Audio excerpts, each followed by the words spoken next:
Happy to have Ajahn Ahimsako, the abbot of Chittaviveka, here with us today. Wherever you are, a good morning, a good afternoon, and a good evening to you. Before we begin, let us all now pay respects to Ajahn Ahimsako. Our palms together, and we will chant Araham. Araham Sama Sambuddho Bhagava Buddha Bhagavanta Avivademi.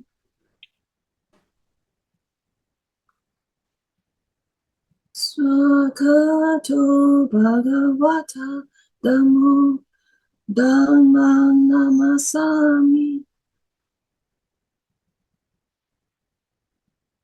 Supadipano Bhagavato Sawaka Sangho Sangam Namami.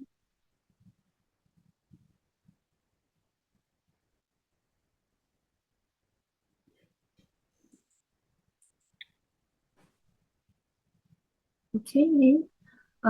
Well, to welcome Ajahn into this room, I'd like to request that if your conditions permit you to turn on your video, please turn your video on so that Ajahn Ahimsako is looking at earnest faces instead of a black screen. So it'd be much appreciated. Right? It's the first time we have Ajahn Ahimsako here. I don't think he needs any introduction. In case some of you do not know his background, you may want to read up about his profile on the Sangha website or the Chittaviveka website. But I'm quite sure he'll share a little bit about his background with us. But he had a very illustrious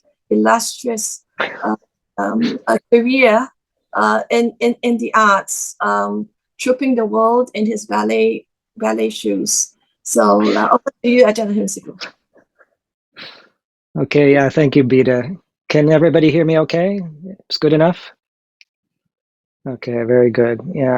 Yeah, I'm delighted to be able to join all of you in this format. Well, just coming together with shared interest, and that shared interest is release, awakening, liberation, peace, all good things. That's our shared, of course, our shared. The bigger picture is that we're human beings, so we're coming together as human beings who are really interested in developing the path. And so, to be able to join you all, I watch a lot of these Zooms.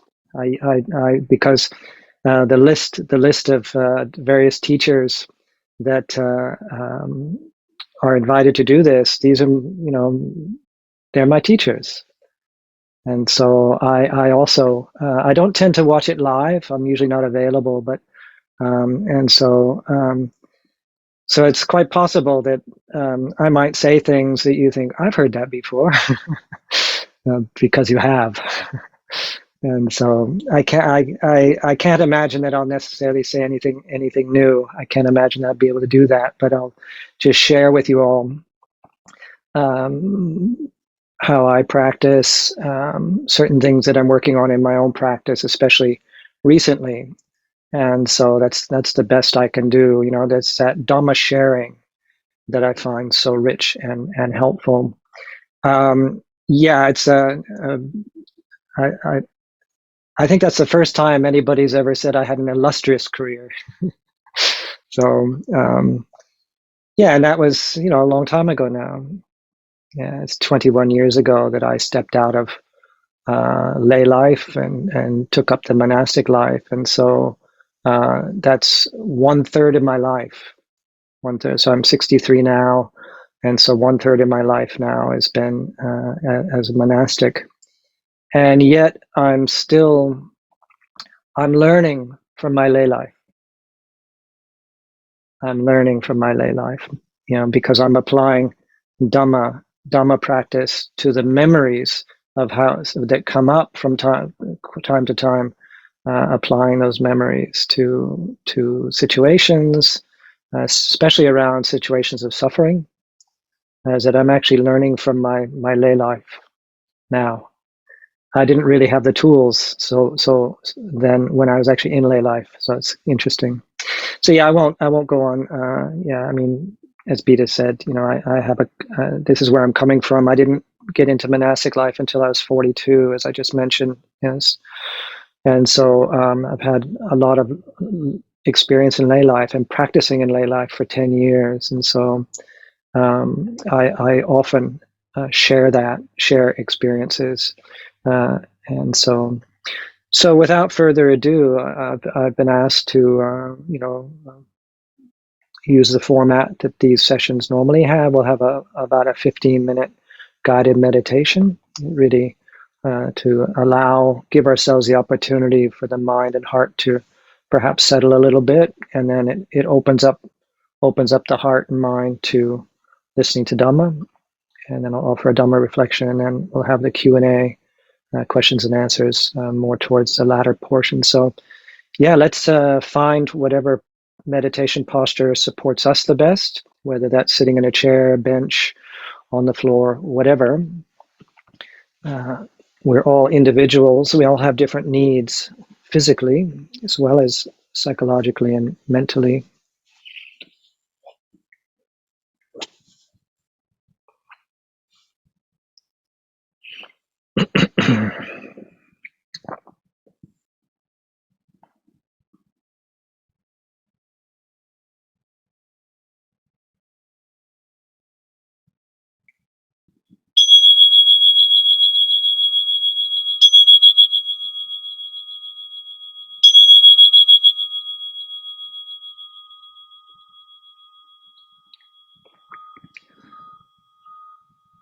So finding that posture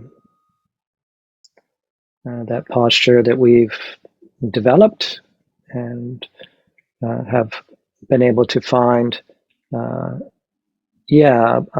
position of the body that supports stillness, relative stillness. As we know, the body is not always entirely still.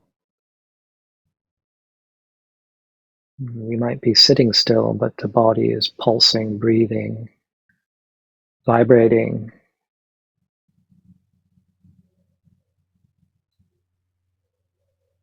And if we have to move, of course, if we need to protect the body, not do any damage to the body, of course, that's wisdom.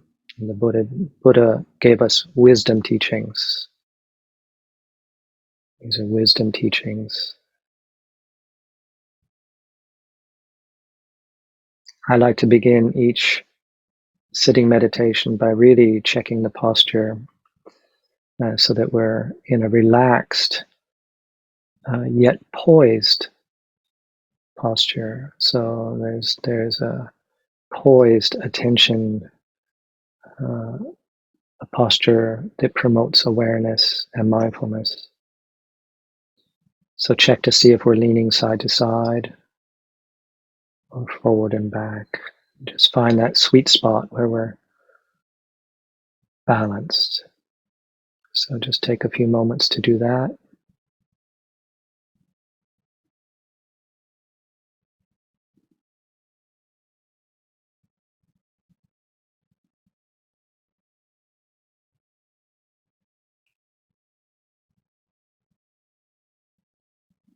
Check also that the head is not tilting, dropping the chin down or up, or tilting the head side to side.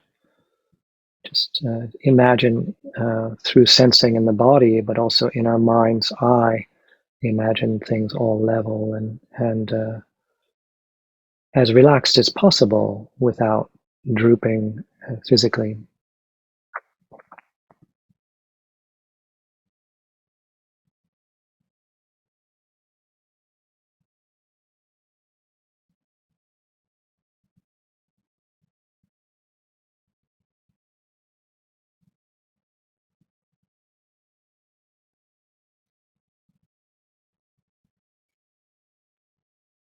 I also like to begin my meditation using that very common practice of body sweeping, just to double check that I'm not gripping or grasping physically anywhere. So I'm just using just enough physical energy to remain in this very supported posture. So I typically begin at the crown of the head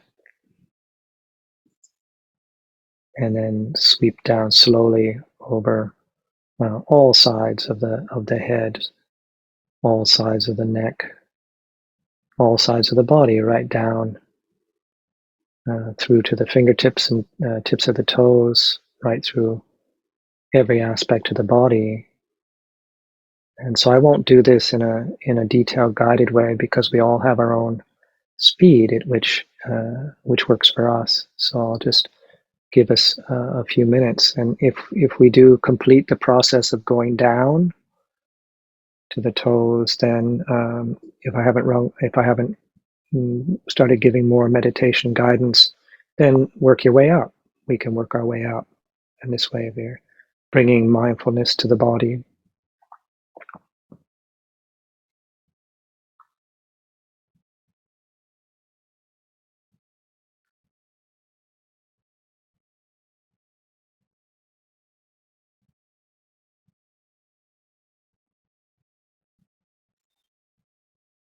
If we find anywhere where we are gripping, then obviously we release, consciously release that unnecessary energy.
If our mind, if our mind gets distracted, if our attention drifts to something else, which typically it's thinking, but not always, just as soon as we realize that, just gently return to the body.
So moving through the body like this, these are perceptions of various parts of our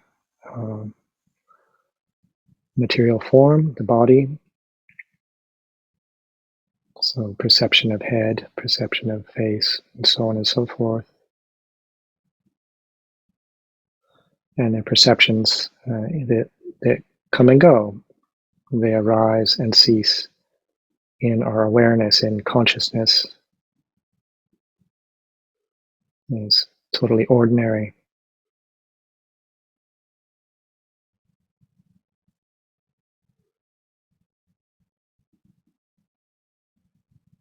Bodily feelings coming and going.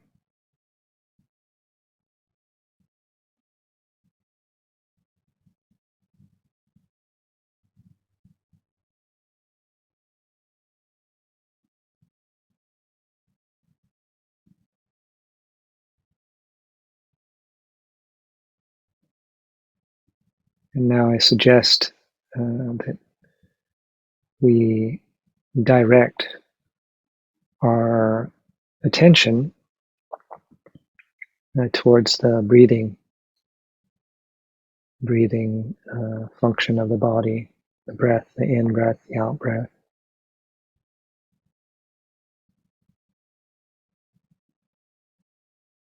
And using whatever part of the body is most comfortable for us to be able to notice the breath, the movement of the breath. Myself, I use the abdomen, but it can be really anywhere. From the tip of the nose, nostrils, throat, anywhere really, whatever part of the body is easy and comfortable as possible to note or notice the breath coming in and out.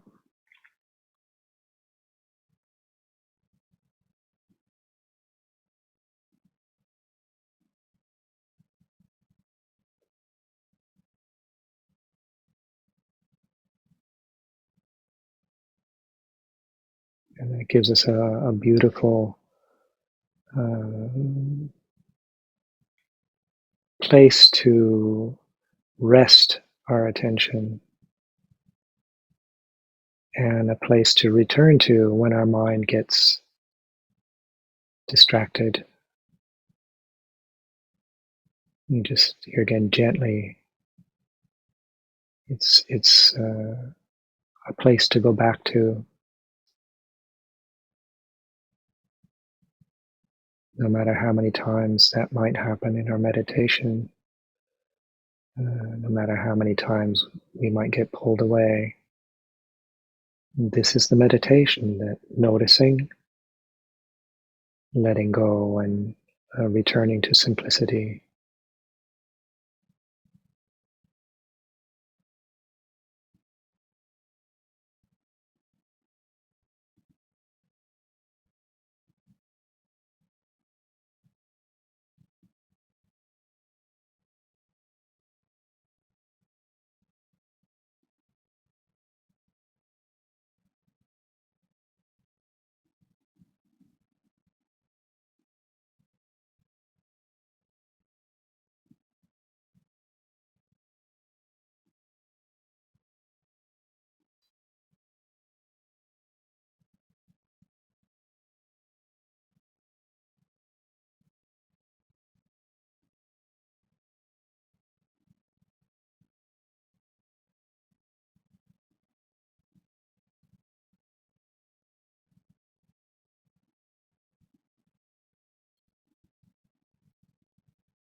Calming the bodily formations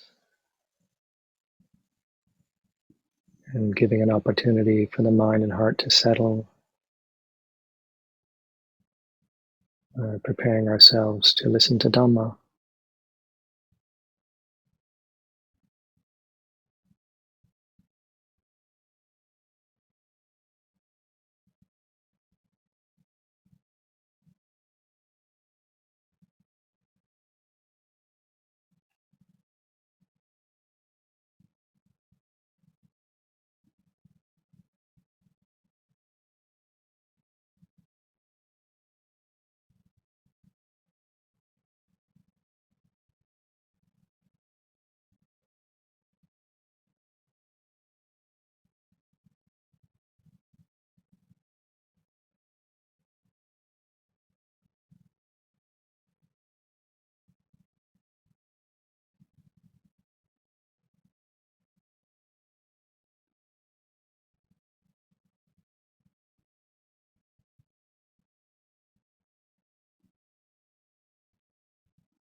Hello, brothers and sisters.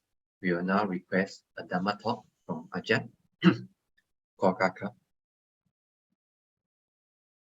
Ragma chaloka dipati sampati katan jalian hiwara ayachata santi thasata paraja kajatika dese tu dhammam anukapimang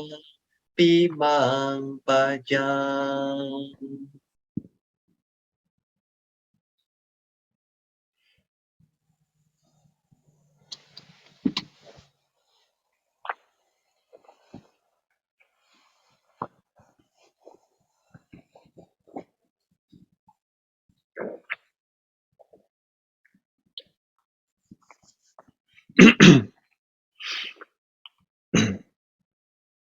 Namo tassa bhagavato arahato samma sambuddhassa. Namo tassa bhagavato arahato samma sambuddhassa. Namo tassa bhagavato arahato samma sambuddhassa. Buddhang Dhammang Sanghang Namasami.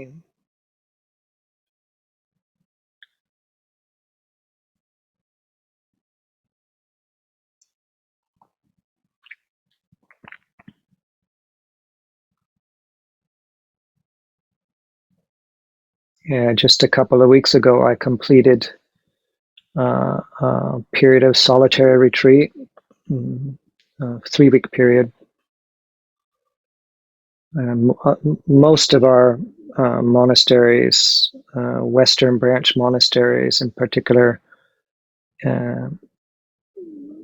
get most of our communities offer each member of the monastic community a period of solitary retreat. And so here we each got 3 weeks, except for the novices and Anagarikas had 2 weeks, so everybody got a chance. And my preceptor is Lumpur Pasano in California. I think most or all of us are aware, or of you are aware of him. I know who I'm probably referring to. And I've lived with him for many years. He's my preceptor. He's still my teacher, and he would frequently encourage us to do as he does, and that is, especially in a retreat situation, to go back to basics, and it's not maybe not even going back to it, but just remind ourselves of the basics. Because I think, especially in life, whether that's lay life or monastic life, depending on where we're living, how we're living, it can get quite engaging, and it's good to review the real core heart teachings, and also consider, well, how am I practicing? I don't like to say how am I practicing. It's more how am I practicing? What am I focusing on? Is there anything that needs reminding, tuning up, clarification?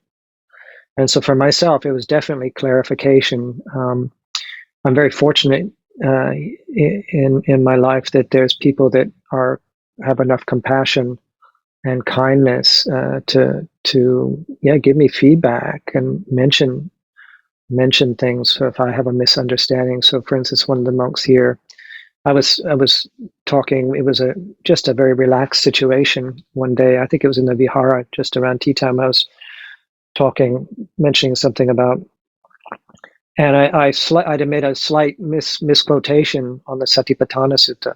very, very minor. And in fact, what I was saying could fit in within the structure, but it wasn't accurate. And so I was grateful because this monk said, "Oh, Ajahn, it doesn't quite say that." And so I was like, "Okay, thanks." So yeah, during my solitary retreat, I really I used the Satipatthana, the 4 foundations of mindfulness, or the other translation of that is that I quite like 4 frames of reference as a focus of my investigation. And for those of us that are familiar with that teaching, it's when you read it, it's relatively simple intellectually to understand. It needs unpacking. Yeah, I like to use that term. It needs unpacking. It's a bit like when we go traveling, you know, and especially because it costs so much to pay for luggage to go with us, we usually cram a lot into a small case. At least I do. And when you get to where it's completely, the things inside are not very helpful unless we unpack them. And so it's like Dhamma reflections, unless we use them, even if we can remember them, recite them, and all of that, unless we actually apply them as a reflective tool, I would suggest that we're really losing an opportunity.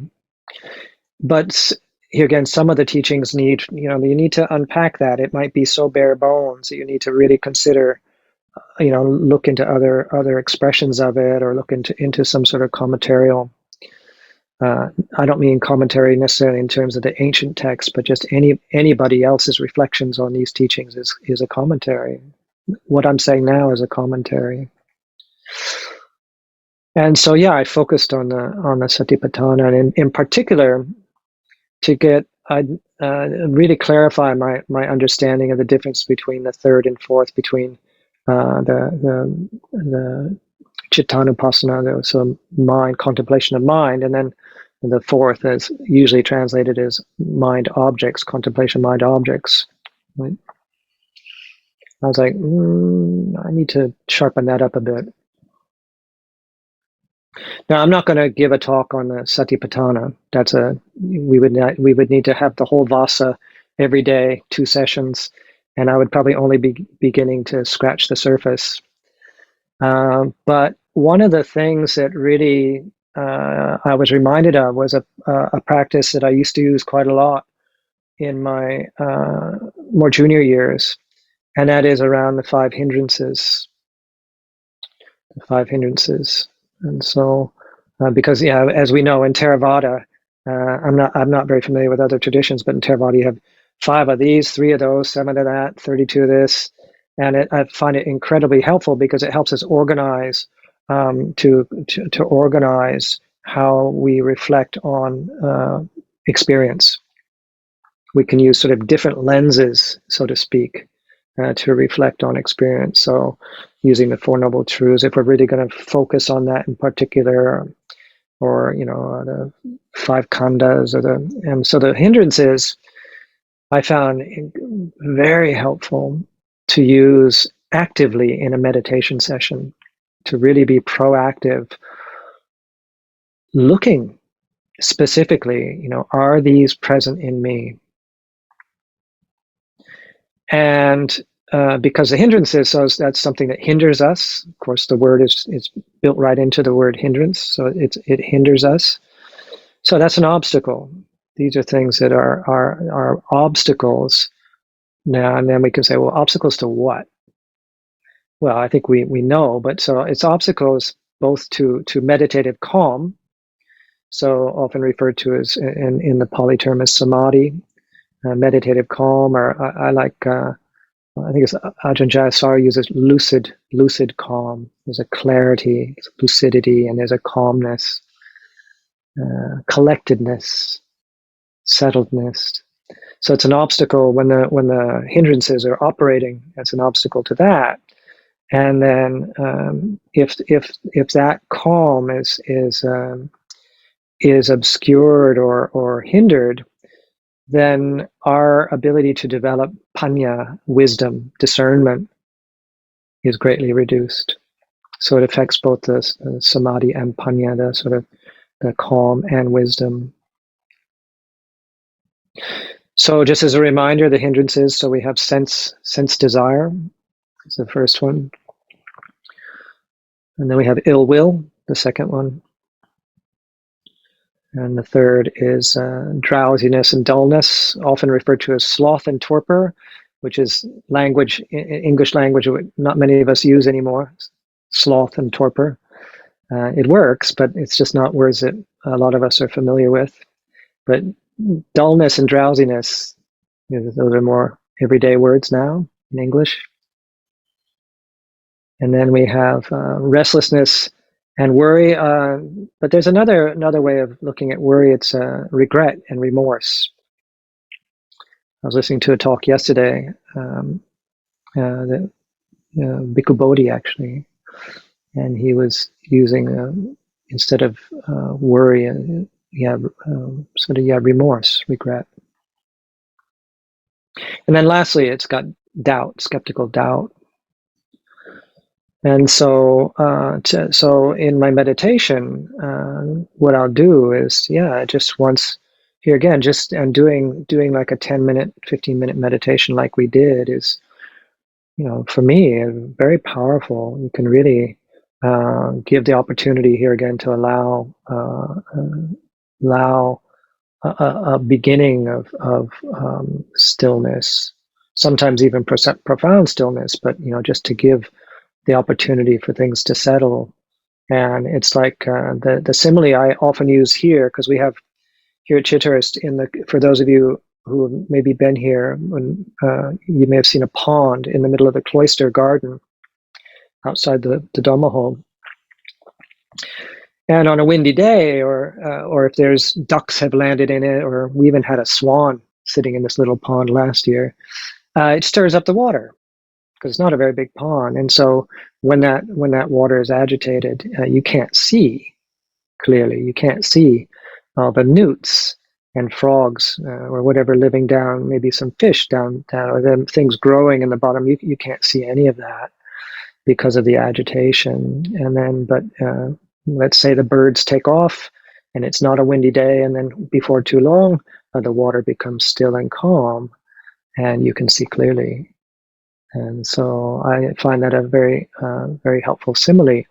And so even if it doesn't become crystal clear, is that we can see a little bit clearer.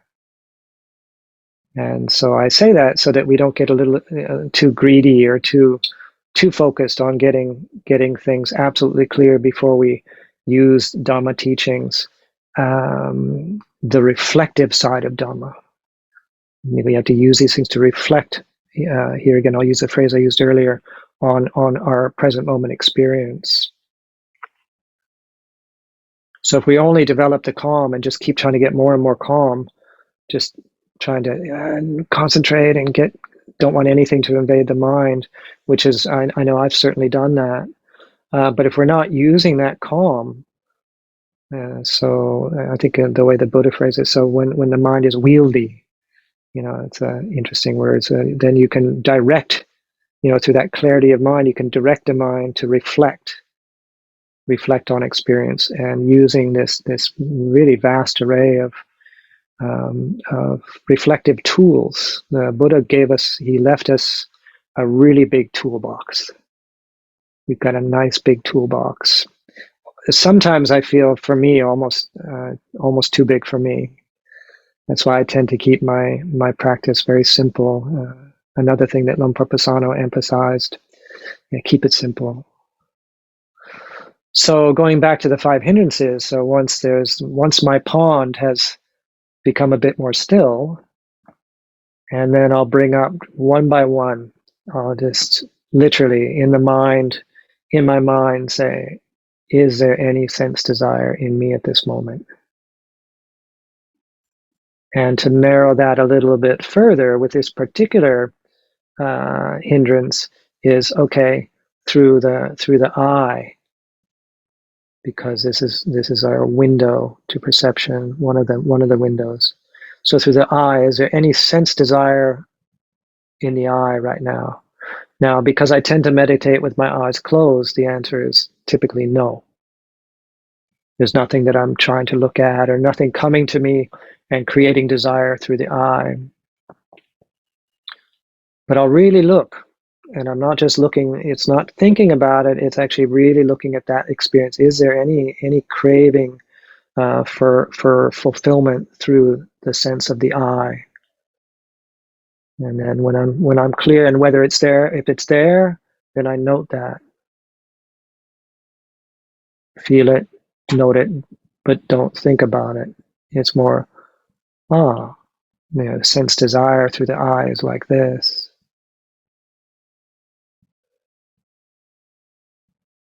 Watch that.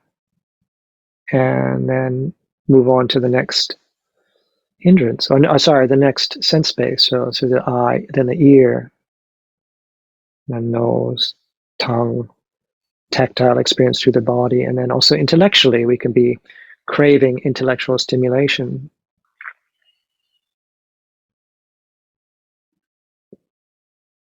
So just slowly going through that, really can even take just even a whole meditation.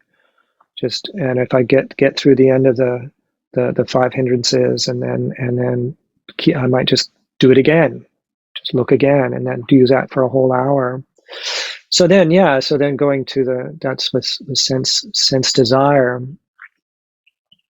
Ill will, do the same thing. At this moment, at this very moment, is there any ill will present in me? Really just allow, with a calm mind, really look. And once again, if it is present, what does that feel like? Not what I think about it, but what does it feel like? Don't create a story, and dropping the story, and oftentimes the story will kick in automatically, and no, it's okay. We can leave you aside right now. What does it feel like? Is there anywhere in the body that I feel ill will? Is there and typically it's somewhere in the torso, at least my own experience. If there's any sort of ill will, it's in the solar plexus or the gut, tightening of the chest, anger, any hatred, aversion. If it is present, to not judge that, but to note and let it go. It'll fade. It came. It wasn't there.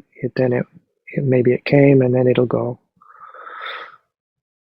So I think you're seeing the pattern, and just then going on to the next. So is there any drowsiness, dullness,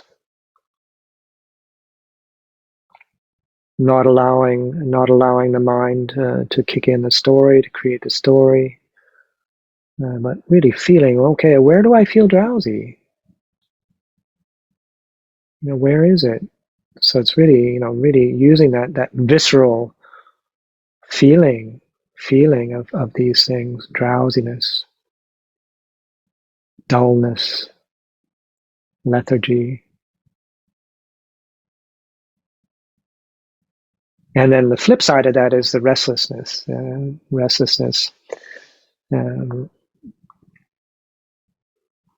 Of course, it's coupled with remorse or regret, which is interesting. So here again, is this present in me now? And what does it feel like? So we're taking that more the position of that observer or the witness of these things. More like being in the audience watching the movie instead of being one of the actors in the movie, where we can still feel the emotions. We go see a movie or a play or a ballet, whatever, and we're moved. We might find something funny, we might something joyful, might something sad, but we're not in the play. And even in the play, they're just actors. So it's not us. It's not who and what we are. So we can actually bear witness also to our own, take that position of being the observer, the witness of restlessness, the witness of remorse. Drop the story if it starts kicking in. And then lastly, we have doubt. So Is there any doubt? So doubt, people, it's a good question. Like, well, doubt about what? So it's not doubt about, maybe we need clarification of, especially around spiritual teachings. We might have, wait a minute, I have doubts that I understand that clearly. No, that's not what the Buddha was pointing to. Yeah, we should ask questions. We should reflect. We should search for answers. This is really, really crucial to try and get clear understanding. Because as I've experienced my own life, it's sometimes not so difficult to misunderstand something, and so ask questions. Yeah, don't take things at face value. Really question that. Like the Buddha encouraged. Reflect on this. See if this is accurate, correct. Does it work? But it's more that sort of habitual doubt, and then when we do actually understand the teachings, but then we're like, well, should I do this or should I do that, or should I go here, should I go there? And it doesn't mean that we shouldn't ever change. It should never change where we live or change our practice in some ways. But to do it with circumspection, to be not just chopping and changing, as we say. And not just caught up in doubt, habitual doubt, not to be just sort of pulled around by doubt. Classically speaking, often they say the doubt in the Buddha's awakening, or the doubt in the ability for human beings to awaken to Dhamma, doubt in the BuddhaDhamma Sangha. Those are the classical expressions of what doubt is referring to, but I like to broaden that out. There is that, but so I'm not trying to redefine doubt, but just to make it broader, because even just more mundane doubts is a very uncomfortable place internally. Can be very uncomfortable. So I mentioned already that when doing this meditation, using this as a reflection, is it when maybe that particular hindrance is actually present, this is what I love about the Satipatthana, is it just says you know that something is present. The meditator knows that greed is present. The meditator knows that greed is not present. So it's noting the presence and also the non-presence. And then you can just kind of fill in the object, greed, hatred, delusion. Is there any of these hindrances, and to really use that. And so it's that knowing, and see what happens. For myself, that's typically enough for it to just drop. Yeah, it comes back sooner or later at some point, but it drops, and you just see the ephemeral, transient, changing nature of it, and it's really. We can also start to really see that not self nature of phenomena arising and ceasing, coming and going and coming and going.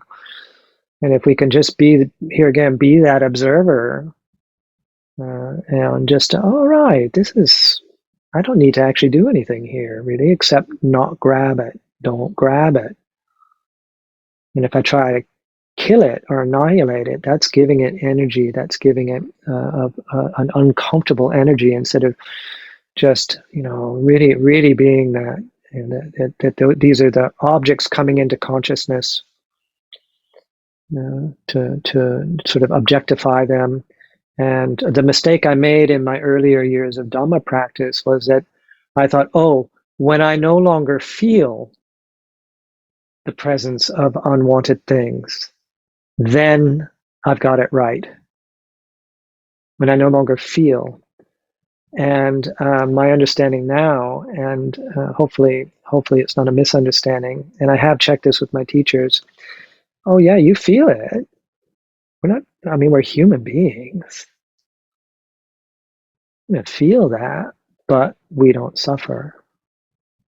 What's ceased, the nirodha, is not necessarily the experience. The experience could be there, but what has ceased is the dukkha, So just because we let go, so the way I phrase it is non-grasping. So you have that phrase grasping. Non-grasping doesn't necessarily mean non-presence. And so I don't. Oh, actually, I have something here. That's the what I do when I'm in a sharing Dhamma sharing situation. If I am talking about this, I usually pick up like here we have a lovely little brass bell, meditation bell, and this will do. This is a mug, obviously. So I'm really grasping this mug, and because it's got a relatively thin edge to it, and I'm grasping it. So my thumbs, the knuckles are gone white. The second joint, in between the second joint of my thumb and my hand, it really hurts because I'm grasping. Now I'm no longer grasping. And the movement was maybe for all of you, some of you, it was imperceptible.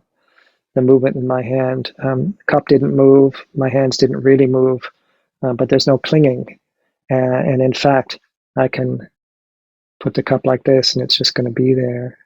So I've let go. There's non-grasping, but it's not non-presence. The mug is still present. I still feel the cool of the mug. And I can hold it like this without any holding or gripping at all. But if I want to use the mug, I'm going to have to hold it. I can use it; it's very useful. And but I'm not hurting. That doesn't hurt. I still feel the cool of the mug. It's useful. It's good for getting the cup of tea in me. But I'm not clinging. I'm not grasping. Now I'm grasping again. It hurts. No, I'm not grasping.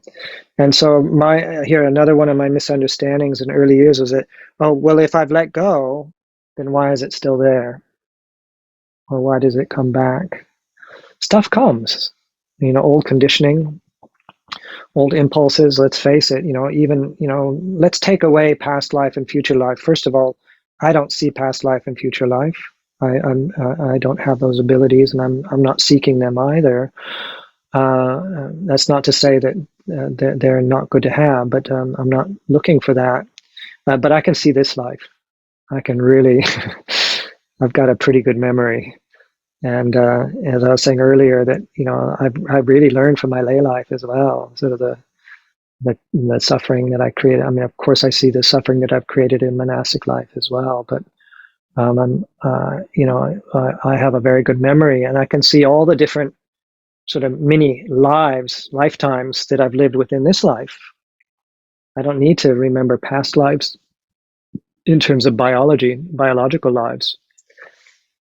And so all the conditioning that we have, past conditioning, and it's the echo of life, the echoes of our experiences. And so memories come up of things that are really joyful and happy and lovely. Nice memory, feels good. Those memories are those things that we would really wish hadn't happened, either things that we generated, especially with intention, but also just things in life that were very uncomfortable and or tragic, right to the full extreme. So, I mean, we're going to feel that. Yeah, we've got a heart. We've got hearts. We've got minds. But it's when we cling it, when we grab it, so clinging on, as we know. I mean, I'm saying all the things you've heard this over and over again, I'm sure. When we grab the good and try and wrestle and push away the unwanted, we're just constantly trying to keep the good, get the good, keep bad things away from us or push them away. It makes total sense. Intellectually, it makes sense, right? You could even say, well, why wouldn't you want to get rid of the unwanted? But it's how we do it. It's not that we never put in any energy into shaping our life. Of course we do, but we do it with wisdom. We do it with wisdom, with discernment. We know how much we can do, and we don't base our well-being on success. That's oftentimes where we get into trouble, is basing, okay, we try to set something up in a good way, and maybe it doesn't quite go that way. Yeah, if we do it with wisdom, then we don't suffer if it doesn't come out that way. Maybe moving things along, cultivating our inner world as well. Maybe doing practices to pull out the roots of suffering. But it's more that, to me, that more and more it's just that real, true understanding. All right, things coming and going. I don't need to grab it, push it, kill it. Notice it. Things that are worthy of development, of cultivation. It's like I use a simile of like gardening, of course, because we're not allowed to cultivate the soil, but and plants. But if somebody here has planted something, a lovely little bush or something, I mean, we're allowed to water things. So if there's things growing near it that we don't really want, I'm only going to water the rose bush. I'm not going to water the weeds. Just cultivate. I'll just leave them be. They can just have their own life. Yeah, I'll water the rose. So the same with the things that we cultivate. We can bring them, nurture them, nourish them, and then things that are not wanted, that are unuseful, unwholesome. Excuse me. You can just leave them be. Leave them be. We don't need to kill them or annihilate them. And so going back to the hindrances, is that when we see these things in us, to not take them personally, I think is really important. Because they're part of the human package. And so, but with the opportunities that we have, and what do we got here? Got right now 116 people interested in Dhamma, on the Zoom call, and and there's millions and millions, if not billions, of people, spiritual seekers in this world, various shapes and forms, and so, use these things in practice. To develop and to not take it personally. As repeating once again, human, that humanness. But we can develop that heart of cessation, the heart of nirodha, which is that the ceasing of dukkha. Buddha very clearly said, dukkha arising, dukkha ceasing, coming and going, and then so also considering the word dukkha, people's suffering is the most common translation probably, but also looking at that unsatisfactory nature, because also when things come our way that are really good, it feels, how can that be dukkha? But if we grab it, it still has that unsatisfactory nature. It's pleasant, but it's temporary. And so if we can really tune in also to the arising and ceasing of all things and those hindrances, it's present. Watch, feel, note. It ceases, eventually ceases. But one of the other, really, before I wrap this up, one of the other, as a reminder, one of the other practices around the hindrances is that proactive. So proactively use like a countermeasure, use a remedy for and so the quite typical, these really that the Buddha was mentioning is things, for instance, with sense desire, is to also to look at the root of it. What's the cause? He phrases it as unwise attention. So if we're paying attention to a sense object, an object that we find it attractive, whether that's through the eye, ear, nose, tongue, body, or mind, if we're not paying attention to it wisely with wisdom, you're again using that word discernment. And so if we're not practicing sense restraint, So does that mean that we should never enjoy anything? Absolutely not. I mean, when we see beautiful flowers, they're beautiful. But if we then start to find ourselves thinking, well, how can I get more beautiful flowers here in the monastery? Or I only have to have beautiful flowers on my shrine, or otherwise, we start getting into the story and into sort of the realm of suffering around it.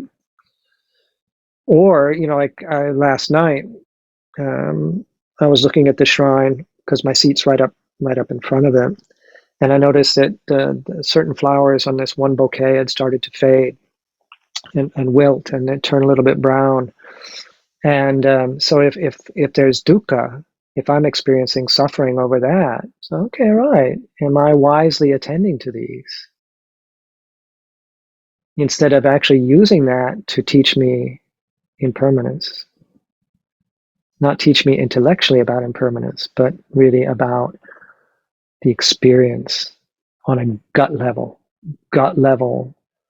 the intuitive awareness of impermanence, and to expose maybe any sort of clinging that I might have towards things. So we can apply that to all of the different objects, especially with sense desire, all the different senses. So yeah, using the asubha, so the not beautiful, find the not beautiful aspect of something that we're desiring through any of the senses. So what's the downside? What's the downside? And obviously the Buddha, he gave a lot of attention to that, in his teachings. So I'm not going to go into detail now, but so there is this remedy to, okay, there's the beautiful side, but what's so the attractive side and the unattractive, and to really look and to investigate, not just read the book, but what is there anything unattractive? So that's a remedy, one of the main remedies of sense desire. So wise attention instead of unwise attention. And then with ill will, so the very, very obvious one is through metta, so loving kindness practices. And so that sort of, unconditional acceptance. We talk about loving kindness, but there's this, and true love is, I like to use that, is that unconditional love. It's not a acceptance with conditions. It's that full acceptance of it. And it's not approval, and not to be confused with approving, but it's that acceptance of the way things are. And so it's an unconditional acceptance of the way things are at that moment. But then also spreading well-wishing. That's another, to spread well-wishing, especially when there's ill will present. Okay, to be able to cultivate that feeling in the heart, and then spread that. So, and then one of the remedies for drowsiness and dullness, and it's not tiredness. Tiredness is something else. The body needs to rest. It needs to sleep. That's, here again, we have these, we're biological beings, and we're all going to need a different amount of sleep. And also that changes within us according to season, according to how much we're doing or not doing. It's not fixed. And so, but drowsiness and dullness can hit, even the most diligent meditators can, so it's not laziness. Even the most diligent practitioners can experience this very easily. And so, and it's that heaviness, dullness, drowsiness. And so to really proactively, here again, put wise attention into energizing the body. Like in the, I think it's in the Noble Eightfold Path that, to, arouse energy, exert the mind, and strive, actually physically, lift up the body. If we're meditating, we're feeling to really, even if that just becomes our practice for the next half hour of just noticing maybe that, and then bring it back. I remember sitting at the back of the hall at Abhayagiri Monastery where I began my training, and every week having those, all night meditating until 3:30 in the morning once a week on the lunar observance quarters. And yeah, between 1 and 3, sometimes I'd open my eyes to get a little bit of energy, through light, and I would see, our dear elders up at the front, and just you'd see them keep lifting themselves up. They weren't giving up. They weren't getting up and leaving the hall. They would just, even if they're quite, then they see their energy bring just slowly. And after a while, I remember opening my eyes several times, and just you'd see them. It's just sitting. You could see that they were just alert, physically, just alertness, presence. There was no drowsiness. Near it is 2:45 in the morning. So to not give up, and to not think that our meditation has gone wrong because of drowsiness, but to, what does drowsiness feel like? What's that feeling in that perception of drowsiness? What is that in consciousness? And do I need to suffer over drowsiness? Drowsiness is not the problem. Like just about everything, the problem is our desire. So like when I'm going to bed at night, I want to be drowsy. The other night, I just wasn't drowsy, and it was getting really late, and I could, oh, come on. I was kind of beckoning drowsiness. And the other, also, if I wake up in the middle of the night, sometimes I'm really alert, but I can see that, yeah, I've got a big day tomorrow. My mind kicks in. So my desire is to sleep. I want to be drowsy. So drowsiness is not the problem. When I'm doing this, I don't want to be drowsy, right? If we do our meditation for 20 minutes, and I've just had my big meal here at Chithurst, and you all look up, I'm like this. It's not very supportive of you all.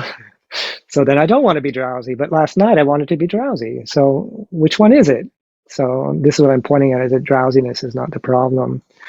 So within meditation, this is to not make it a problem, but just to work with it and to use things. Also the cultivation here again, using opening the eye in meditation, opening the eyes. If we're near a candle or bright light, to look at the bright light. Maybe, get up and go do walking meditation. Or go outside if it's daylight. Go out, look at daylight. Get a little bit of energy maybe from daylight.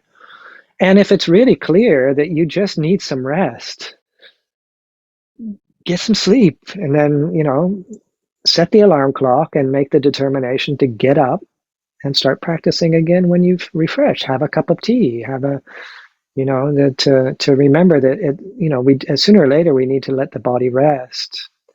And so to not sort of beat ourselves up and mistreat the body. With restlessness and regret, I'll start with restlessness is sort of the opposite. One thing I want to say about dullness and drowsiness is that, and I've heard this recommendation a lot, and I've also practiced it, is to maybe not do anapanasati, or using tranquilizing objects of meditation. And that's when I'll pick up something like the 5 hindrances as a topic, as a framework for investigation, because then we're actively, skillfully using the mind. If we're drowsy and then we're just trying to watch our breath, which is quite tranquilizing and calming, that's maybe not the right time. So here again, you use skillful means, the upaya. All right, how can, or doing any sort of reflective, contemplative aspect of the Dhamma, this can be a really rich time to do that. With restlessness, then that's a really good time to do samatha, doing like anapanasati, or doing the practices that are leaning more towards tranquility. But here again, to notice restlessness, but with all of these things, to not make an enemy out of them. If we demonize the mind and heart states that we don't want, if we demonize them, then okay, that's bad. There's this sort of dichotomy. It's like, this is bad, this is good. Keep the good, get rid of the bad. So there's a tension, there's a stress right there. It's just saying, okay, well, okay, this isn't wanted, but here we are. Here we are. And this is actually, this is also loving kindness towards ourselves, that acceptance of what's present. Acceptance. And then work with it as best we can. So in terms of regret and remorse, then I usually contemplate kamma. Right? So if I'm experiencing regret and remorse, which is from the past, obviously it is, because that's the only way that regret and remorse can be present. And this is past actions. And especially if I did it with intention. So obviously we can do things without intention, accidents. But to contemplate that, and it's that sort of brings into clarity that to develop that hiriotapa, that sort of sense of right and wrong, to really circumspection, that sort of, what's appropriate behavior through body and speech. And then, okay, this is the results of the past. And so it makes us, I'm not saying these things to freak us out or to make us tense or anything, but just that sort of, it's very sobering. I find reflections on kamma really, really sobering, and it brings a lot of clarity. And that's what's interesting about like the chant on the Brahma Viharas is, and the one that talks about I'm the owner of my karma, heir to my karma, born of my karma, related to my karma. That's the equanimity aspect of the Brahma Viharas. That's one of the expressions of it. It's interesting that is equated with equanimity. That sort of balancing. It's a balancing out, I feel, of our the way we view our actions. Sobering, as I said. So that's how I work with remorse and regret, so that we learn from it. We're actually learning and not just getting lost in regret and worrying about maybe results of past karma. But okay, I did this, here we are, it's done. Now, how can I make this good? Can I plow this in like really rich fertilizer? Can I plow this back into the field of my practice, so that then something good will grow from it? And as we know, you can take all sorts of things that we consider garbage and put them in the soil to feed trees and plants, and so plow it back in. So then the last of the hindrances in terms of remedy or ways of working with them, and doubt. I'm not going to go too much into this because I find it's a much bigger topic. But is one of the things I really do is to first of all try and clarify those doubts if they're worthy of clarification.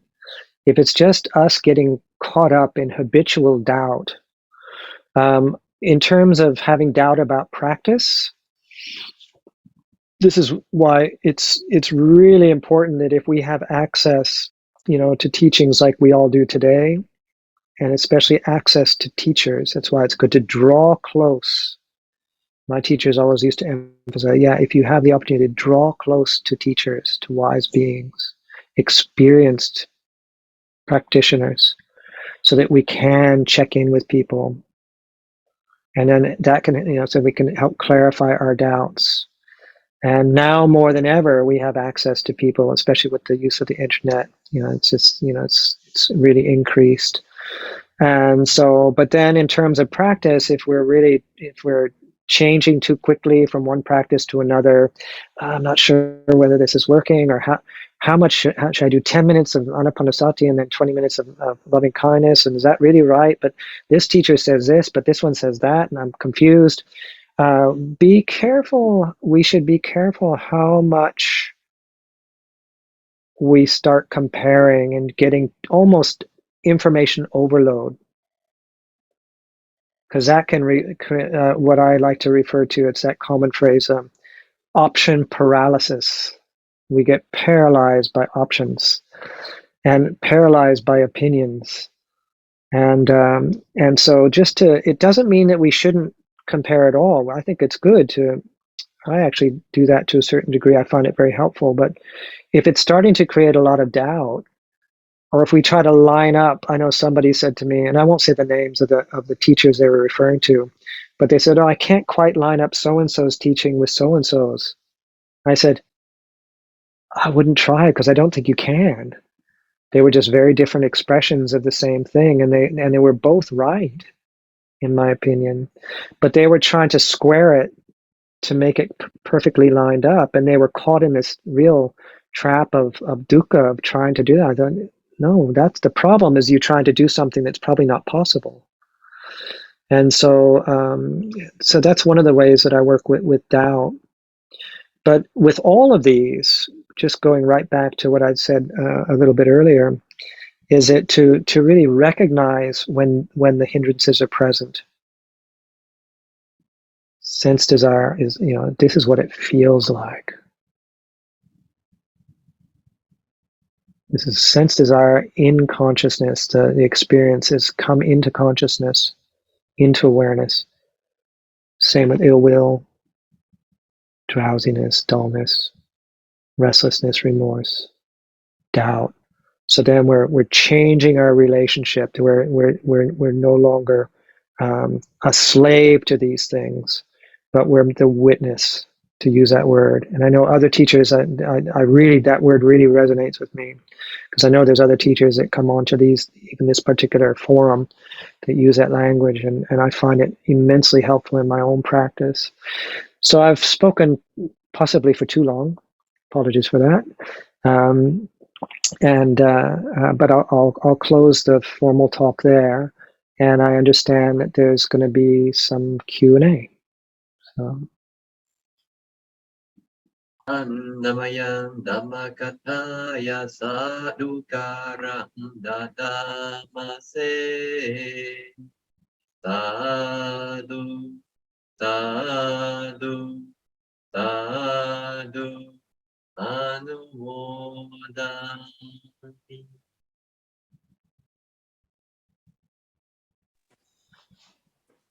Thank you so much, Tanajan.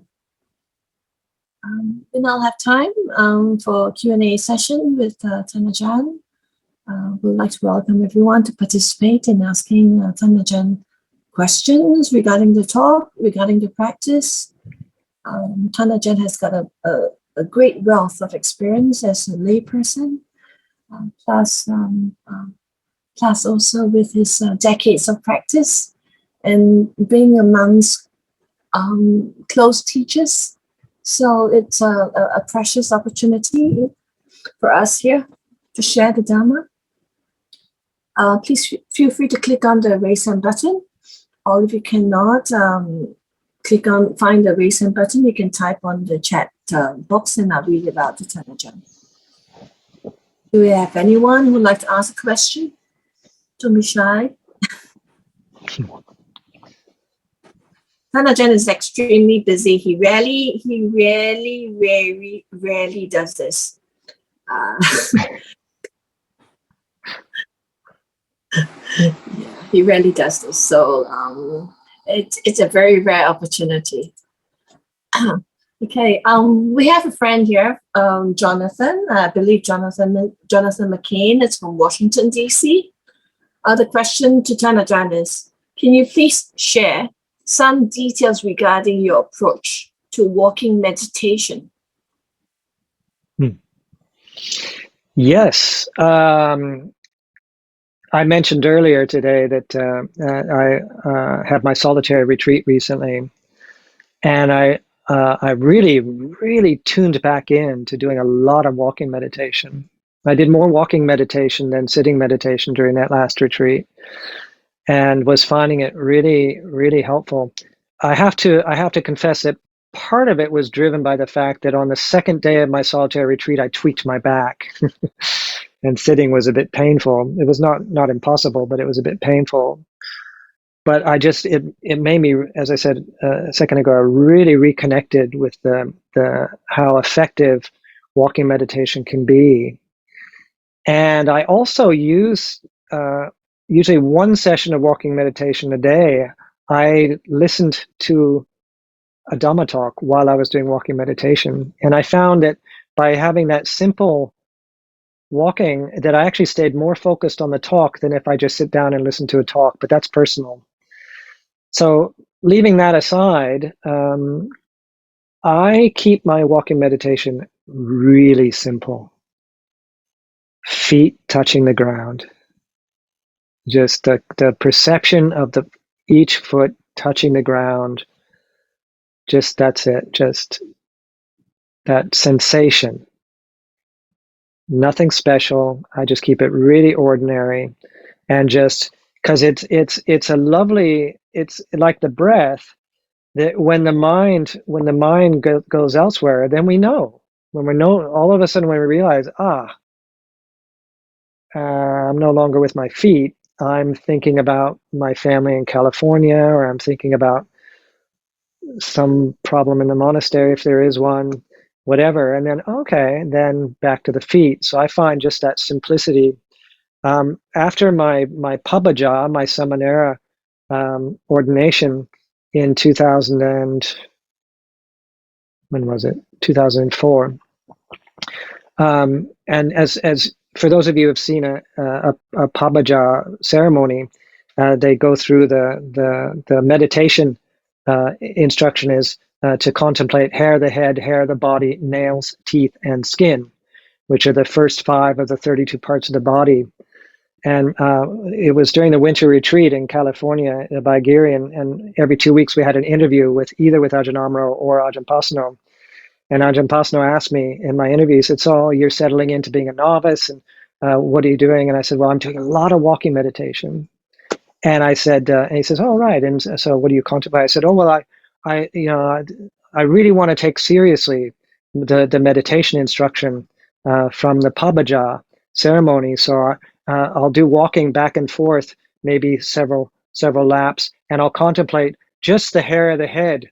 I'll imagine in my mind's eye just the hair of the head floating through space along the walking path, and try to ignore the rest of the body. And I said, and then when I do that, then I do hair of the body, same thing, and then nails, and then teeth and skin. And he said, oh, so what's been the result of that? I said, well, I'm not really sure yet, because I only did it really once. And he says, no wonder, it's so weird. And then he laughed. So I think, and if you've ever heard Lumpur Pasano laugh, he really laughs. He laughs right down in his guts, his belly. And he did it with love. He wasn't laughing at me. But he said, yeah, keep it simple.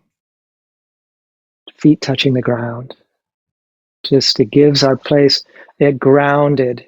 And he usually emphasizes us getting as far away from the head as possible, because this is where we suffer in the intellect.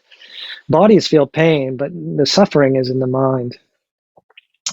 And so he said he encouraged us to get really grounded just in the feet, keep it simple, keep it ordinary. But it gives us that place to place our awareness, a place to place our attention. And so I in my own practice, I keep it just so simple and just and relaxed and pretty ordinary. And then I find when I'm just going for a walk, I take a walk here every day. I go out and walk through the Chithurst forest to get some exercise. And I find that my attention just automatically goes to my feet and keeps me out of my head. It's very peaceful. So I just offer that for walking meditation. Maybe some of that's useful.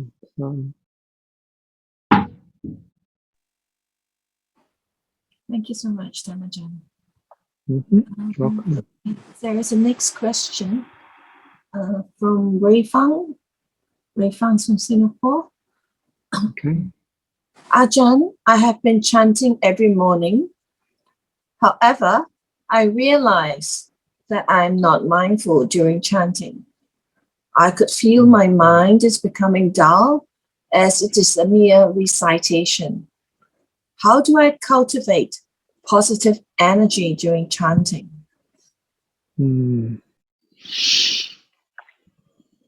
Yeah, it's a good question, because a lot of people I know, including myself, have experienced this, where especially once we know the chanting well, we can be thinking all sorts. We can be elsewhere. We can be thinking about other things because we know it so well, and it becomes a little bit automatic.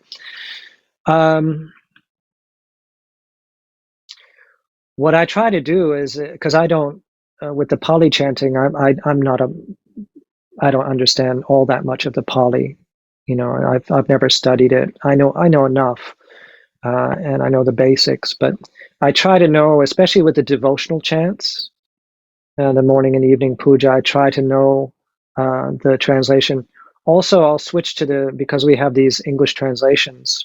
So then I really know what I'm chanting, and then I just try to stay with it. So when it's so that it's those words, it's not just with Pali. Sometimes it can become just, a sound, a syllable, a sound that I don't really understand.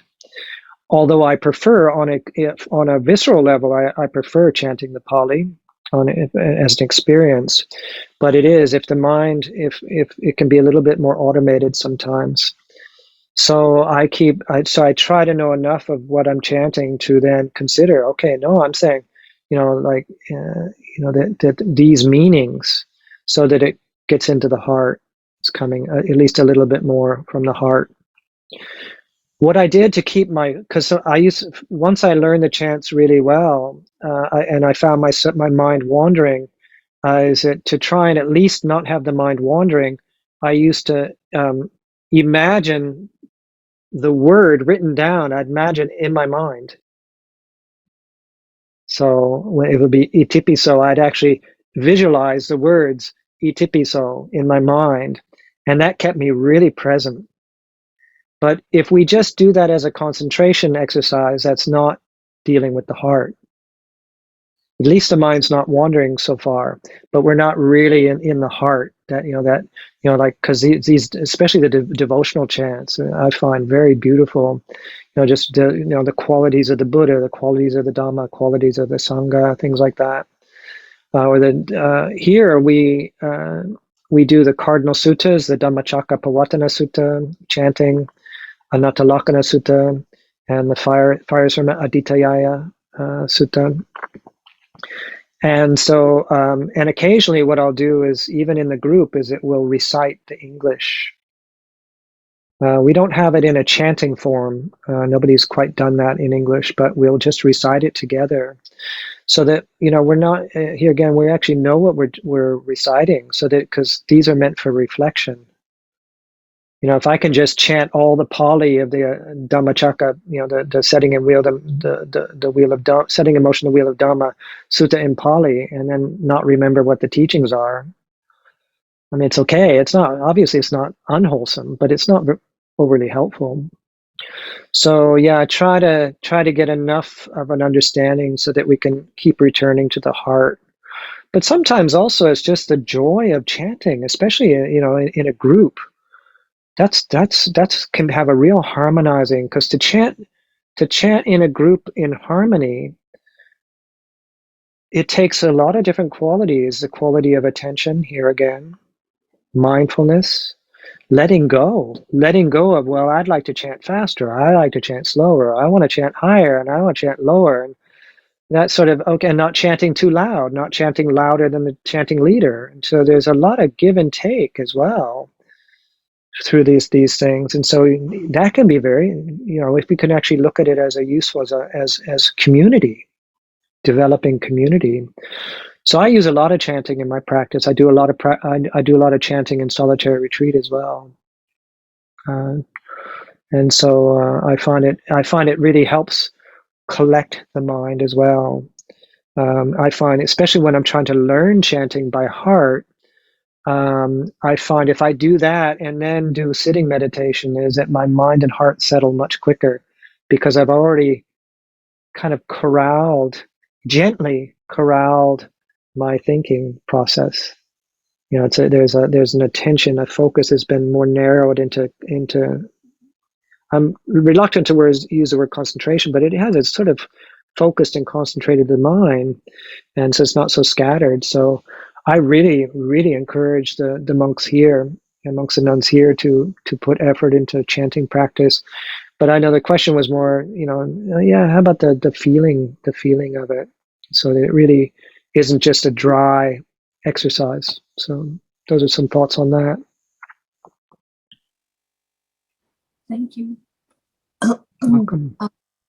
There is a second question. And this comes from someone here. She says she's very shy. She'd like me to ask this question to her. Mm-hmm. She would like me to pose this question to Tanajan. She's shy. Okay, so the question is, she says, if I remember correctly, Ajahn mentioned about not labeling our thoughts as good or bad. There are some unwholesome or not as desired character traits of myself which keeps popping up. And it is very tiring to see them appearing, even though I try not to. What can I do to accept these traits and gradually change them? Thank you, Ajahn. Yeah, I'm going to ask you to read that again, please, just so I'm really clear. Okay, let me try again. So this person's question is, if I remember correctly, Ajahn mentioned about not labeling our thoughts as good or bad. There are some unwholesome or not as desired character traits of myself, which keeps popping up. And it is very tiring to see them appearing, even though I try not to. What can I do to accept these traits and gradually change them? Thank you. Yeah, thank you. Yeah, I might backtrack a little bit on the good and bad. There might be some occasions when it's okay to do that, appropriate to. But yeah, I think the words, if I heard right, that I tend to label things as, yeah, unwholesome or wholesome. I think that's a more skillful way, or or worthy or unworthy, useful or unuseful. Good and bad, like I said, it can work in certain situations. But here again, oftentimes what we're responding to is that we're labeling, like, if I label drowsiness as bad, and as I use that example, is that last night I would have labeled drowsiness as good. So what is it? Is it good or bad? And so, or we can label them maybe more as, okay, at this moment, unwanted and wanted. Certain things are clear that yeah, I mean, harming living beings, I would say, it's unwholesome, it's unskillful. We can label that as bad. But in terms of, like, these things arising in our mind and heart, unwholesome impulses, there's and habits, even though we know better now, these things, if things are really deeply ingrained, through habitual ways of thinking, depends on our conditioning, where we grew up, when we grew up, who we grew up with, who we go through older years, everything that we've been exposed to brings us our conditioning to this moment. And so those old impulses might still come up. But the way I, here again, on a very simple level, the way I work with these things is that, yeah, all this, the mindfulness and awareness that we're developing, is it we no longer have to respond. We don't have to respond to every impulse. Right? So if you think of them as sparks, so there's a spark, but if we don't give it fuel, if we don't provide fuel for that spark, it'll have a very short life. Now, for those of us who have sit around campfires or outdoor fires, in particular bonfires, yeah, sometimes little tiny sparks, they come out and they fade away before they've even landed on the ground. Sometimes bigger sparks come and they land on the ground and they fizzle out very quickly. Sometimes a little chunk of wood about the size of a fingernail might come out, pop, and it might take 5 minutes to fade away. But if there's fuel, so like when we're usually setting up to have a bonfire in the forest, about twice a year we might have one. We always rake and we clear the ground around it. We take away all the fuel. There's no more fuel there for these sparks to spread. It won't set a fire, and so these sparks will come. And if you pick it up, ouch! If you grab it, ouch! But if it just lands and doesn't give any fuel, it fades away. So it's maybe not the best analogy, but with this old stuff that comes up, is that I like to use in my own practice. I like to use, like in the Buddhist teachings around Mara. Mara, I see you, Mara. This is these and whatever Mara can be considered in different ways, but I like to think of Mara as really just on that internal level, the things that are coming up to kind of torment us or poke us a little bit, remind us, is the Buddha, he's 80 years old, about to die, and Mara was still coming to him. So how are we gonna escape, from having those things happen to us? But I like to think when these things come up, unwholesome stuff, and that I'm aware of it, I become aware, I see you. And I don't need to do anything. With awareness, with mindfulness, we can just see it as unwholesome. This is unwholesome. Full stop. What does it say in America? Period. Stop. Okay. I see you, and I'm not going to feed you. I'm not gonna kill you. I'm not gonna push you away, but I'm not gonna invite you to sit down. I'm not gonna give you a chair at the table. And so then whether these things are there or not, we're balanced. Consciousness, awareness, we're mindful of this coming and going, but it's not what we are. Those are just temporary things. Yep, not wanted. Yep, feels uncomfortable. Not wanted, but here we are. And then they lose their power. And when they lose their power, then if they have no longer have a power over us. So if we're not acting out on unwholesome impulses or unwholesome perceptions of ourselves, and so it's just we learned all this stuff. It's all learned. And so with mindfulness through meditation, we learn how to either respond or not respond, and we can really see that not self nature of these things. So that's I've worked a lot with this over the years, and I didn't pick up living with precepts until I was 32 years old, and I was not your model person before that. I wasn't horrible, but I made a lot of mistakes in my life, and I did some things I really, not wholesome, but just leaving them behind. And then we create our new habit is to not grab those things. It's just no, that's old karma, and I can learn from that. I cannot replicate that. I cannot repeat that, and I know it for what it is, and that's not who and what I am. And so that's how I tend to work with that. So hopefully that's a little bit helpful. Thank you, Tanajan. I think on this point, we have time for one more question. Sure. Well, if no one has got a question, I have a question. I think following on from what you just said, Tanajan, I think some of us realize that you're a very unique abbot.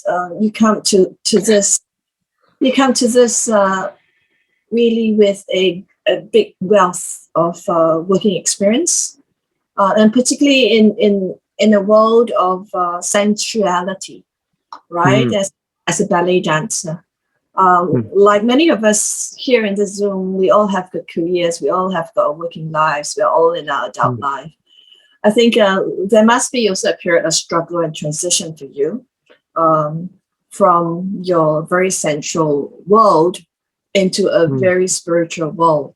Perhaps if you could leave us with some tips practice on your own personal experience as key takeaways? Yeah, that's a good question. Well, it was a 10-year. I practiced for 10 years in lay life before I took up monastic life. And yeah, I mean, yeah, the theater world is, ballet world is, because it's all about the body. I mean, it doesn't matter how intelligent you are or unintelligent. I don't like to really use those words so much, but it doesn't matter, whether you can speak or not speak or what language you speak, or it just depends. What can you do with your body? I mean, what kind of life is it that spends, when we're rehearsing, 8 hours a day staring at yourself in the mirror and looking at every fine detail at your body? It's all about the body and what it can do, what it looks like when it's not doing anything, and more important, what does it look like when it's doing something? And then there's the sensuality of also being near other, people, and your athletes. So your bodies are just completely honed and shaped in the whole thing. So yeah, it's a very, very sensual lifestyle. But I was fortunate because the thing that probably helped me the most was precepts. So precepts mixed with mindfulness. And that was it was a life changer. So it really gave me an ethical framework, a moral framework to maneuver through. I mean, there's, ethics. Yeah, I mean, nobody was going around killing anybody or anything like that, or stealing. But especially morality around sexuality was very loose.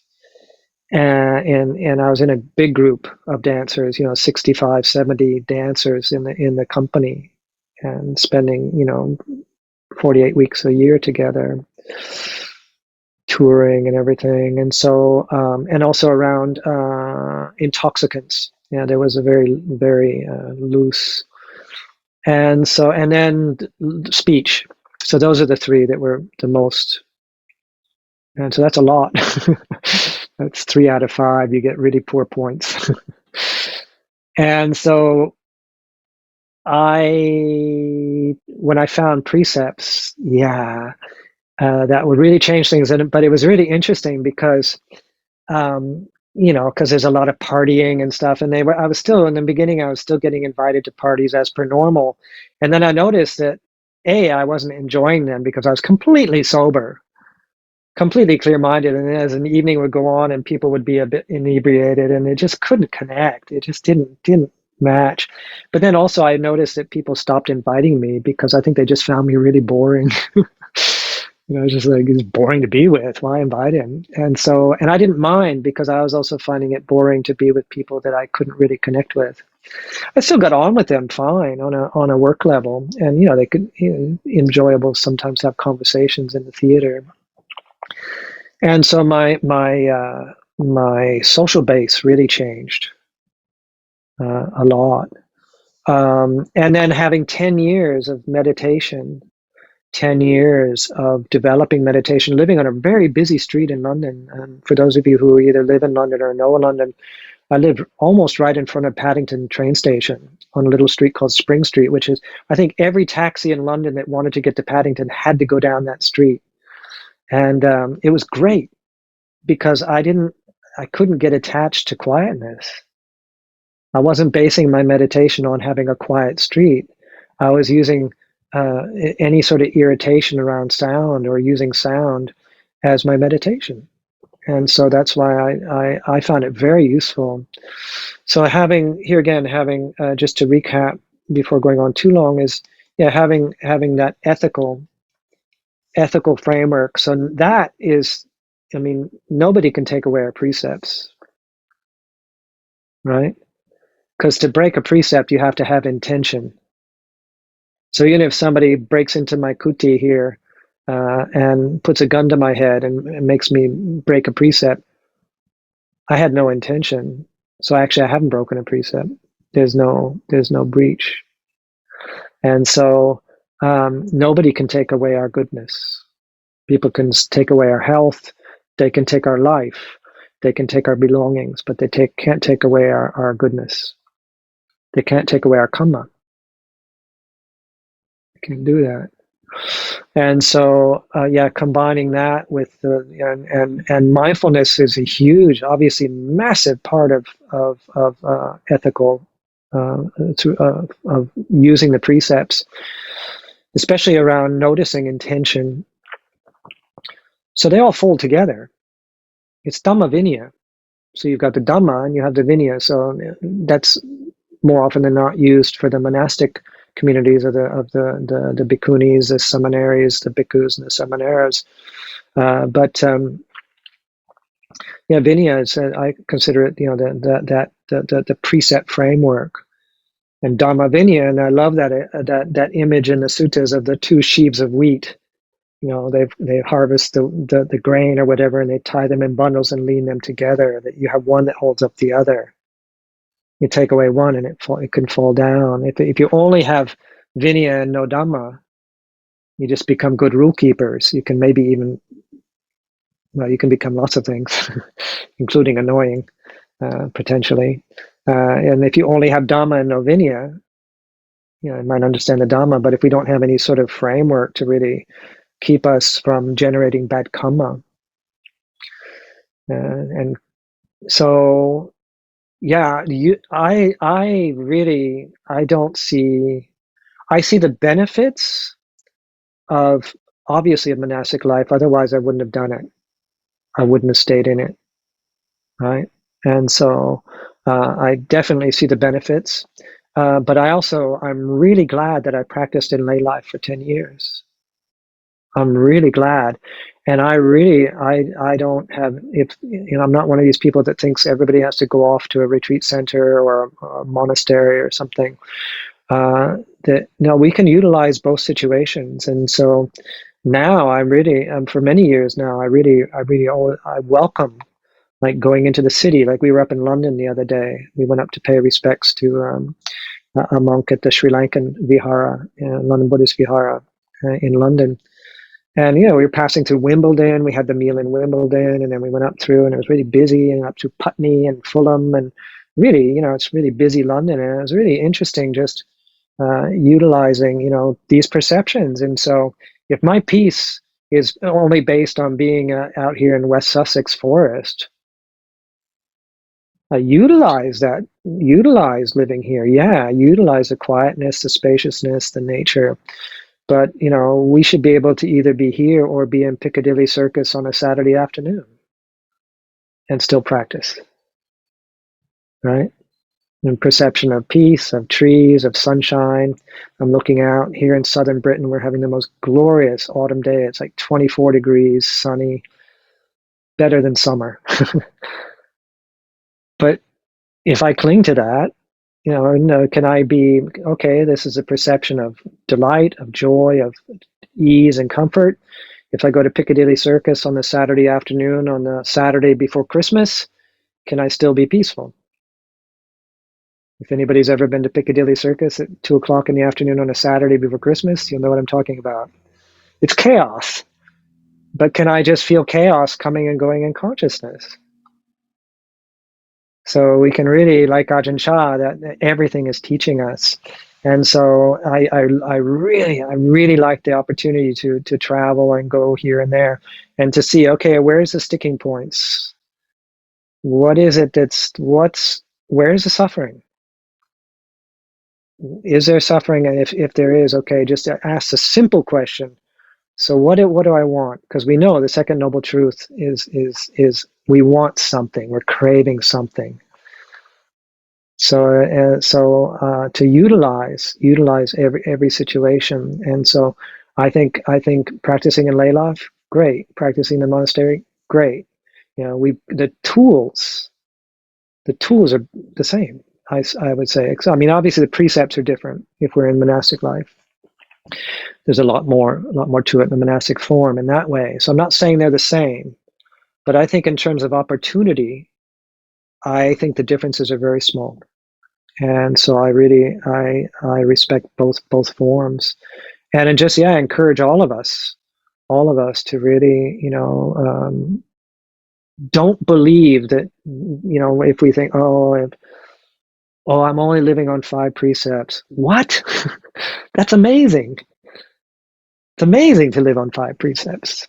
Can you imagine the world if the whole world just lived on 1 precept, 1 out of the 5? Picture the world if there was no killing of living beings. Extraordinary. Go through all the 5 precepts, and then you add 5 precepts. Amazing. We can do it. So we have this opportunity to really develop the practice in whatever form we're living. We all have the privilege to be able to join things like this today. It means we all feel safe. We're in a safe place. We have enough material wealth to pay for internet and devices and things like that. We have the privilege of time, and so to not ignore that. It doesn't mean we have to focus on it, but to not ignore that we have the privilege, because not everybody does. And to really it's like that chant that we do, the days and nights are relentlessly passing, how well am I spending my time? And so to take these opportunities, just like you're doing. I mean, I'm preaching to the converted. I'm not saying because you're here you're doing it, so there's no, but it's good to think, okay, yeah, and not in a tight way, not like, but just right. So anyway, I don't want to go on too long, because I think in some parts of the world it's probably the middle of the night, or at least getting late, and I don't want to take advantage of the fact that it's only coming up on 3 p.m. here, so I don't want to overextend this. But before I know there'll be some chanting and all of that before we close, but I just want to say that practicing together like we've done for these last 2 hours, this is an opportunity for all of us, to come together with this shared aspiration of waking up, of peace, of wisdom, discernment. And it's been very, I find this for myself also just a real uplift in my own practice, to be able to practice with all of you. And I'm scheduled for people that are actually in Singapore, because I know this is organized, I think in Singapore. I'm planning to be in Singapore at the end of November for my first time, and so maybe I'll be meeting some of you there. So, or maybe if you're elsewhere, I'll see you elsewhere. So now I'll hand back over to Darren and Bita. Thank you. So thank you for the plug, Ajahn. Yes, so Ajahn is going to be coming this way pretty soon. So you get a chance to meet him personally. Well, it's a great privilege and it's a great honor to have you here. I know you have a very busy schedule as an abbot of a very big monastery. But we thank you for reminding us to keep to our precepts as we do our practice. All right, and we'd like to now invite Ajahn to lead us in sharing of verses, the verses of sharing and inspiration, as we've done this last 2 hours with very good merits that we were. So you're putting up the text on the screen for everybody? Very good. I just need to wet the whistle, as they say.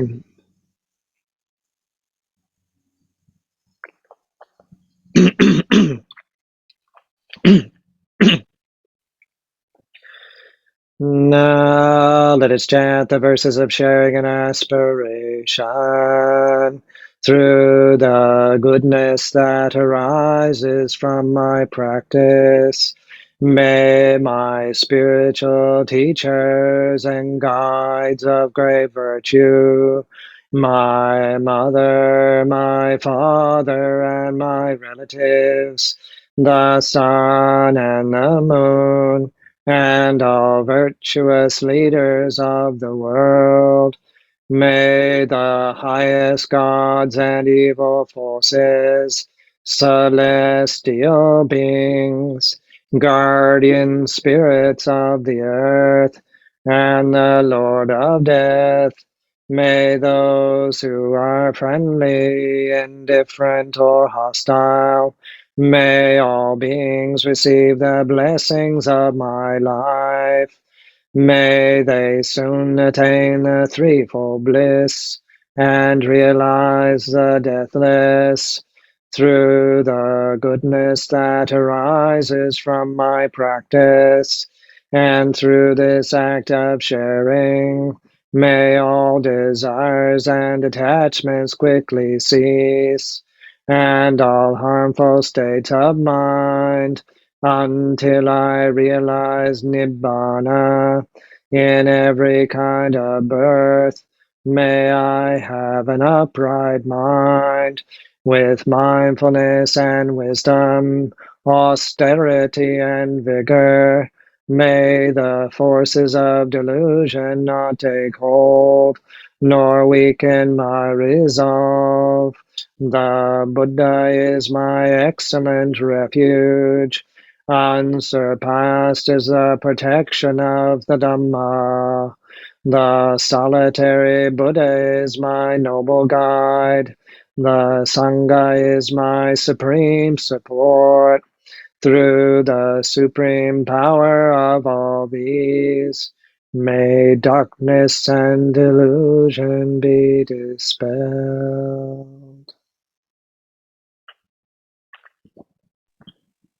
So to close, let us all now put our palms together, and we'll pay homage to the Buddha, Dhamma, and Sangha, and to thank Ajahn for gracing us with his beautiful Dhamma today.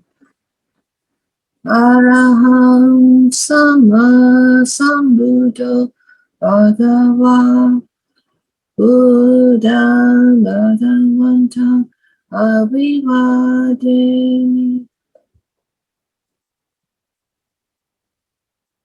Swatanto Bhagavata Dhammo Dhammam Namasami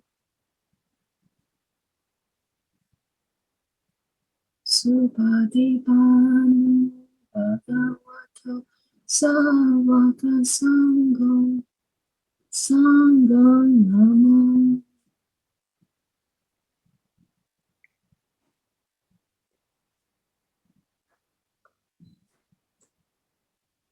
Okay.